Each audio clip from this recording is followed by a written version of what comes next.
আজকের এপিসোড সালাউদ্দিন সাহেবের নিয়া। উনি বিএনপির সবচেয়ে গুরুত্বপূর্ণ নেতা, মানে দ্বিতীয় প্রধান নেতা বলা যাইতে পারে, অপেক্ষাকৃত তরুণ নেতা। সারা দেশের মানুষের আগ্রহ আছে কলে সালাউদ্দিন সাহেবের বিষয়ে। আমার আছে, হ্যাঁ, আমার ওনার খুব পছন্দই হয়। কেন হয় বলি। প্রথমত, উনি দারুণ সুদর্শন একজন মানুষ। বাংলাদেশের পলিটিশিয়ানদের মধ্যে এমন সুদর্শন আর কেউ আছে কিনা আমার জানা নাই। পলিটিশিয়ানদের বাদ দেন, বাংলাদেশের নাগরিকদের মধ্যে এরকম সুদর্শন পুরুষ খুব কমই পাওয়া যাবে। ওনার বয়স মনে হয় 62-63 এরকম হবে, কিন্তু দারুণ রিজু একহারা ফিগার, দারুণ ফ্যাশন সচেতন। পাঞ্জাবির উপরে যে কোটিটা পরেন না, সেটা খুব এক্সক্লুসিভ করে, মনে হয় উনি ডিজাইন করেছেন, আর কোথাও দেখবেন না, নিজে ডিজাইন করেছেন। আমি শিওর ভবিষ্যতে সালাউদ্দিন কোটি হিসেবে এটা পরিচিতি পাইতে পারে।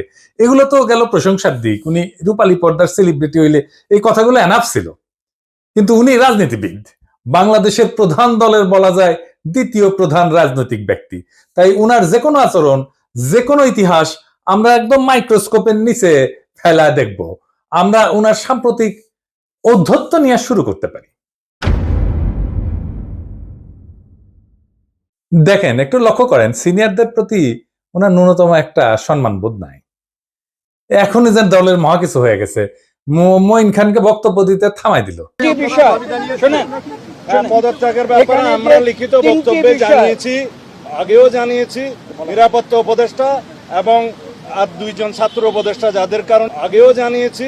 নিরাপত্তা উপদেষ্টা এবং আর দুইজন ছাত্র উপদেষ্টা যাদের কারণ আগেও জানিয়েছি। নিরাপত্তা উপদেষ্টা এবং আর দুইজন ছাত্র উপদেষ্টা যাদের কারণ। তারপরে মঈন খান বক্তব্য দিচ্ছেন, এটা ওনার সহ্য হইল না, উনি চলে গেছেন। দেখেছেন, দেখেন।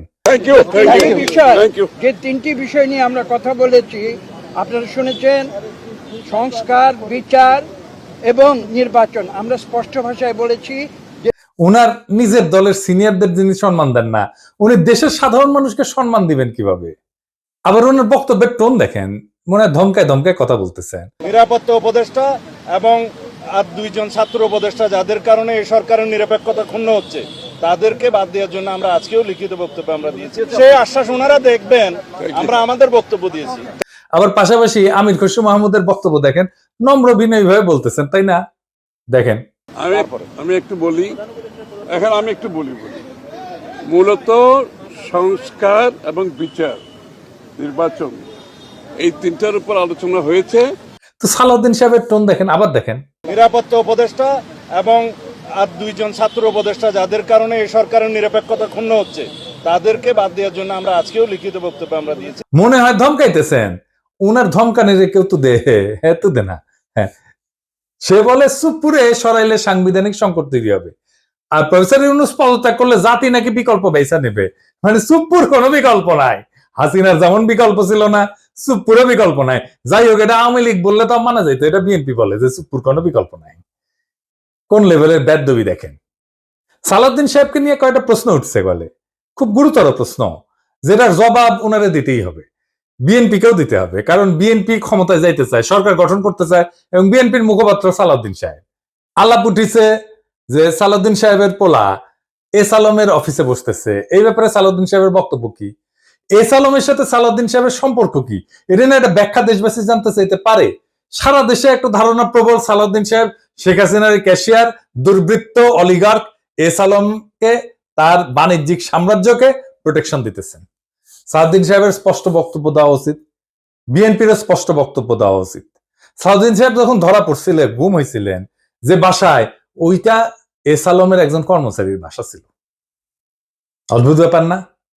ফিরে আসলেন, যে গাড়ি চললেন, সেটাও একজন এস আলমের গাড়ি। সালাউদ্দিন সাহেব গুম কমিশনে জবানবন্দি দিচ্ছেন, এটা সত্য। গুম কমিশন একটা ফ্যাক্ট ফাইন্ডিং কমিশন। এখানে জবানবন্দি দিলে গুমের বিচার হবে না। গুমের বিচারের জন্য আন্তর্জাতিক অপরাধ ট্রাইব্যুনালে অভিযোগ দায়ের করতে হবে। সালাউদ্দিন সাহেব আন্তর্জাতিক অপরাধ ট্রাইব্যুনালে কোনো অভিযোগ জমা দেন নাই, আজকা পর্যন্ত জমা দেন নাই। এটা নিয়ে ইলিয়াস বলছিল, ইলিয়াসকে কি গালাগালি সবাই। ইলিয়াস তো ভুল বলে নাই। সালাউদ্দিন সাহেবের গুমের বিচার হোক, উনি ট্রাইব্যুনালে অভিযোগ দায়ের করেন। উনি কেন করেন নাই এখনো পর্যন্ত অভিযোগ দায়ের, এই প্রশ্ন ওনাকে করাই যায়, এবং রাজনৈতিক নেতা হিসেবে এটার জবাব ওনাকে দিতেই হবে। এবার আসি ওনার গুম হওয়ার পরের ঘটনা নিয়ে। ওনার গুমের বিষয় নিয়ে প্রশ্ন তুললে ইলিয়াস, তাসনিম খানের লিখছে, বিএনপি নেতা সালাউদ্দিন আহমেদ র্যাবের হাতে বলপূর্বক অন্তর্ধানের শিকার হয়েছিলেন, ব্র্যাকেটে গুম। বিএসএফ এর মাধ্যমে তাকে বর্ডার ক্রস করে Indian national investigation agency NIA এর হাতে তুলে দেওয়া হয়। বাংলাদেশ এবং ইন্ডিয়ান রাষ্ট্রীয় বাহিনীর হাতে বলপূর্বক অন্তর্ধান এবং এক্সট্রাঅর্ডিনারি রেন্ডিশনের একজন সার্ভাইভারকে নিয়ে যারা কুৎসিত প্রপাগান্ডা করছো, তাদের উপরে মজলুমের লানত। হ্যাঁ, ঠেলায় পড়লে নাকি বাঘে ধান খায়। আর পার্সিকুলার তাসনিম খলিল ঠেলায় পড়লে ইসলামী ভোকাবুলারি ইউজ করে, লানত ইউজ করেছে। যার জন্য ইউজ করেছে তারে ধন্যবাদ। ইলিয়াসের কারণে হাজার হোক, লানত শব্দটাতে ইউজ করেছে। সাউদ্দিন সাহেবের গুমের বিষয়ে আমরা সবসময় কথা বলছি, সবাই, ইলিয়াসও বলছে, সবসময় ওনার পক্ষে দাঁড়াইছে, ইলিয়াসও দাঁড়াইছে। আমাদের সকলের সহমর্মিতা আছে, সমবেদনা আছে। কিন্তু গুম পরবর্তী সময় ওনার কিছু কাজকর্ম প্রশ্নের উদ্বেগ করছে, যার জবাব ওনাকে দিতে হবে, কারণ উনি পলিটিশিয়ান।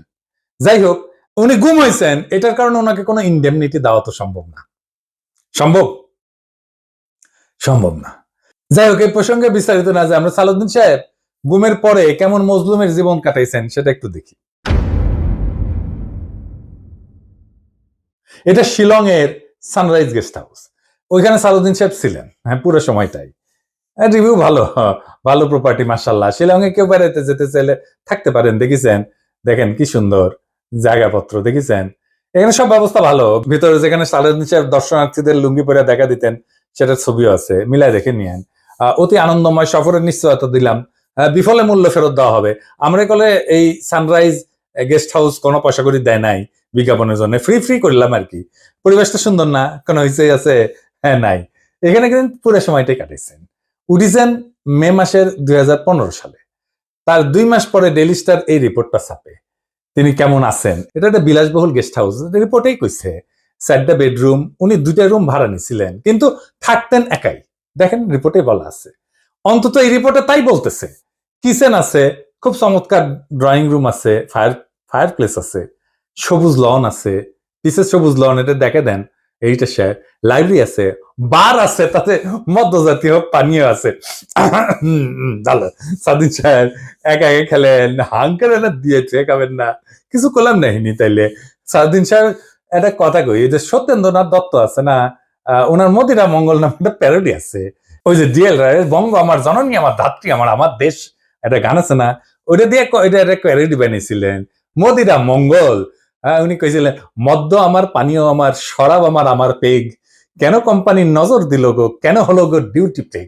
মানে ডিউটি বেড়ে গেছিল তো উনি মনের দুঃখে প্যারোডি লিখেছিলেন। তারপরে লিখেছেন, নিরামিষেই যকৃতটা শুধু বৈরাগী সম করিছে শেখ, রাগ্গি আমার, মাগ্গি আমার, ভাগ্যি আমার পেগ। হ্যাঁ, আপনাদের প্রিয় রঠা মানে রবি ঠাকুর, মানে বিএনপির প্রিয় তো রবি ঠাকুরের একটা গান বলি আর কি। আপনারা নাকি রবি ঠাকুরের গানকে জাতীয় সঙ্গীত বানাইতে পারিয়া কৃতজ্ঞ, সেজন্য ওনার একটা না বললে কেনকা করে হয়। মানে চিরকুমার সভা এটা লেখা আছে, ওরা অক্ষয় বলে একজন চরিত্র আছে, ওই গাইতেছে, ওই গাইছে কি জানেন, অভয় দাও তো বলি আমার উইস্কি, মানে ইচ্ছা, অভয় দাও তো বলি আমার উইস্কি, 100 টাকা সোডার জলে বাকি 3 পোয়া হুইস্কি। হ্যাঁ, আমাকে না একবার খাওয়ায় না সালাউদ্দিন সাহেব, 100 টাকা সোডার জলে বাকি 3 পোয়া হুইস্কি খাওয়ায়। এটা আমার উইশ থাকলো আপনার কাছে। পুরা বাংলাটা নিজে তো ভাড়া করেছিলেন, তো বাংলাদেশি টাকায় কত? 1.5 লাখ টাকা মাসে। আবার একজন পার্সোনাল অ্যাসিস্ট্যান্ট ছিল, ম্যানেজার ছিল, 2জন কেয়ারটেকার ছিল, 2জন মালি ছিল।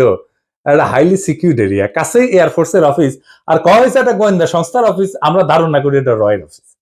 কে রাখলো ওখানে ওনাকে? উনি অনুপ্রবেশের দায় গ্রেপ্তার হয়েছিলেন। উনি তো চাকরি করতেন না ইন্ডিয়াতে, উনি ইন্ডিয়াতে রাজনৈতিক আশ্রয় পান নাই। ওনার এই সুপার ফ্যাবুলাস লাইফস্টাইলের টাকা কে দিছে? টাকা কে দিছে? উনি আয় করেন নাই, তাহলে টাকা কি বাংলাদেশ থেকে পাঠানো হয়েছে হুন্ডি করিয়া? হুন্ডি আপনি করতে পারেন, এটা অর্থ পাচার না? এইগুলো লেজিট এবং বৈধ প্রশ্ন। আপনারা বলতে হবে টাকাটা কে দিছিল, কেঙ্কা করে গেছিল। এইবার একটা চমক, বিশাল চমক, সিট বেল্ট বেঁধে নেন, যা দেখবেন তাতে অজ্ঞান হয়ে পড়ে যেতে পারেন সিট থেকে। কি সেই চমক? সাউদ্দিন সাহেবের সঙ্গে দেখা করতে গেছে কিছু লোক ওই শিলং এর বাংলোতে। তার মধ্যে ছবিতে ডাইন পেশে গালে হাত দিয়া বসে আছে ব্যক্তিটাকে। হ্যাঁ, ব্যক্তিটা গুরুত্বপূর্ণ, কারণ সালাউদ্দিন সাহেবের সাথে সকল মিটিং এ তার উপস্থিতি দেখা যায়। সে ঠিক ওই একই চেয়ারে বসে, এইটা সাহেব আপনি দুটা ছবি পাশাপাশি দেখান না, দেখেন দুই সময়ের ছবি কলে দেখা করতে এসছে, তারাও ভিন্ন কলে। হ্যাঁ, সাউদ্দিন সাহেব এক ছবিত লুঙ্গি পরে আছে আর এক ছবিত পায়জামা পরে আছে, দেখেছেন। কিন্তু ওই বান্দা ঠিকই একই আছে, ওই চেয়ারে কে সে জন, তার নাম কি জানেন? তার নাম বিপ্লব পার্থ। চট্টগ্রামে তাকে সবাই চেনে, আওয়ামী লীগের একজন লেসপেন্সার, আওয়ামী লীগের একজন কর্মী এবং ভারতীয় এজেন্ট হিসেবে। আওয়ামী লীগের 15 বছর পুরোটা সময় দাপটের সাথে জীবনযাপন করে গেছেন। ছিলেন চট্টগ্রাম মহানগর আওয়ামী লীগের সাধারণ সম্পাদক আজম নাসির উদ্দিনের অন্যতম ডাইন হাত। আজম নাসিরের অনলাইন একটা পোর্টাল ছিল, তার নাম ছিল জয় নিউজ। জয় নিউজের সাংবাদিক হিসেবে দীর্ঘদিন কাজ করেছিল এই বিপ্লব পার্থ, মাশাআল্লাহ। কিন্তু এইসব পরিচয়ের বাইরেও তার একটা বড় পরিচয় আছে। বিপ্লব পার্থর মূল পরিচয়, সে ইসকনের চট্টগ্রাম বিভাগের মিডিয়া সেলের সমন্বয়ক। হ্যাঁ, সমন্বয়ক না, সমন্বয়ক। হ্যাঁ, এটা আবার গৌরবে ফেসবুকে ঘোষণা দিয়ে প্রচার করেছিল সে। চট্টগ্রামে চিন্ময় ইস্যুতে সবচেয়ে বেশি যে লোকটা সক্রিয়, সেটা হইতেছে বিপ্লব পার্থ। দেখেছেন মিছিলে, দেখেছেন আজম নাসিরকে দ্বিতীয়বার চট্টগ্রাম সিটি কর্পোরেশনের মেয়র নির্বাচনের জন্য মনোনয়ন পাওয়া দেওয়ার জন্য ওই নাকি অমিত শাহর কাছে নিয়ে গেছিল আজম নাসিরকে। আওয়ামী লীগ সরকারের আমলে বিপ্লব নাকি 60 বারের বেশি ইন্ডিয়া সফর করেছে, গর্ব করে কইতো, সব জায়গায় প্রচার করতো। আর এই সমস্ত সফরের নাকি বেশিরভাগই ছিল সরকারি সফর। তার পাসপোর্ট যাচাই করা হোক, তার প্রমাণ মিলবে। ইমিগ্রেশনে খোঁজ নেন, দেখেন কয়বার গেছিল। এটা পুলিশের কাজ, গোয়েন্দা সংস্থার কাজ। কেন একজন ব্যক্তি এতবার ভারত সফরে গেল, সেটা নিশ্চয়ই কারণ আছে। অনুসন্ধান করে এই রহস্য উদ্ধার করা হোক।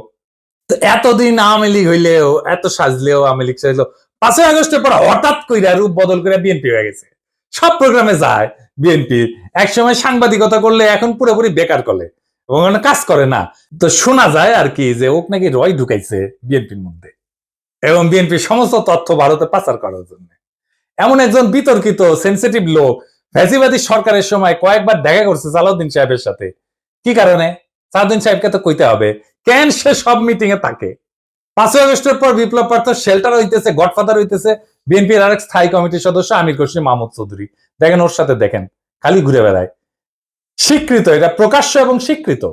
অথচ গত 15 বছরে ছাত্র দল এবং যুব দল করা হিন্দু সম্প্রদায়ের প্রচুর লোক আছে চট্টগ্রামে, তারা কাছে ভিড়তে পারে না আমির খসরু মাহমুদের। তাদেরকে বাদ দিয়া লীগের দালাল ভারতীয় এজেন্ট বিপ্লবকে জন্মাষ্টমীর নাম দিয়া চট্টগ্রামের রাজনীতিতে থিতু করার চেষ্টায় মরিয়া খসরু এবং সালাউদ্দিন চক্র। ছবিতে দেখেন বিপ্লব পার্থ মোদির সাথে ছবি, দেখেছেন? মোদির সাথেও ছবি, সালাউদ্দিনের সাথেও ছবি, ইসকনের চিন্ময়ের সাথে ছবি, ইন্ডিয়ান হাই কমিশনের সাথে চট্টগ্রামের বিভিন্ন ইভেন্টের ছবি।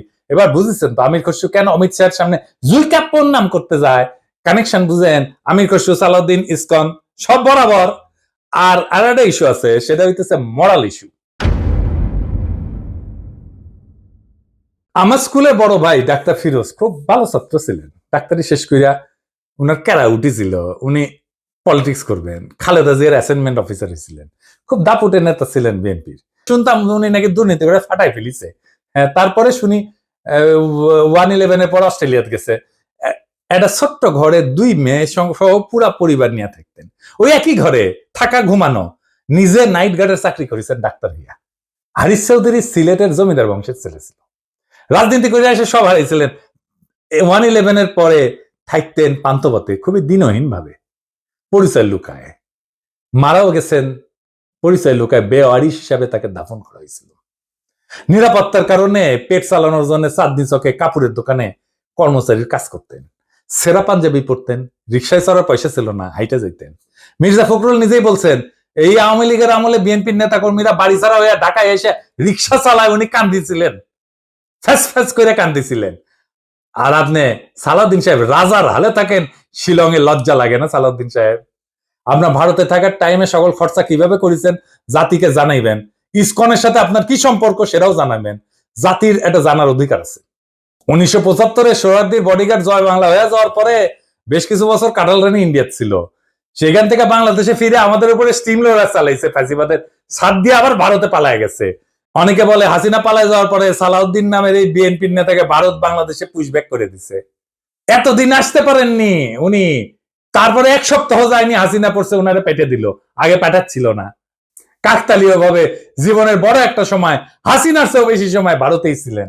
তো এই সালাউদ্দিন সাহেব ইদানিং হাসিনার মতো উদ্ধতভাবে কথাবার্তা বলা শুরু করেছেন। সামনে ওনাকেও সম্ভবত আমরা হাসিনার প্রতিবেশী হিসেবে ভারতে দেখতে পাবো। মাশাআল্লাহ। সালাউদ্দিন সাহেব, মানুষ আপনারা ইন্ডিয়ান মাল বলে, আপনি শুনেন না, কিন্তু ক্যামেরা ঠিকই শুনে। এই যে দেখেন, আপনারা কয় ইন্ডিয়ান মাল আসিছে।